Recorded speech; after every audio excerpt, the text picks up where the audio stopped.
Have you heard of the popular Gen Z internet slang term, chronically online? It refers to someone who spends a significant amount of time on the web, which can skew their perspective on real-world issues. Someone might call a friend out for being chronically online if they put too much emphasis on how things could be perceived on social media, or because they have started speaking in internet slang in everyday conversations.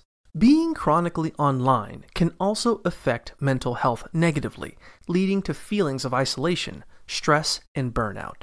To take control of your internet use, set boundaries with social media, take breaks from your screens, and engage in offline activities you enjoy in your free time. You can also practice mindfulness to break the cycle of constant online engagement. Seeking counseling or joining a support group may be beneficial if you feel your internet use is significantly impacting your life in a negative way.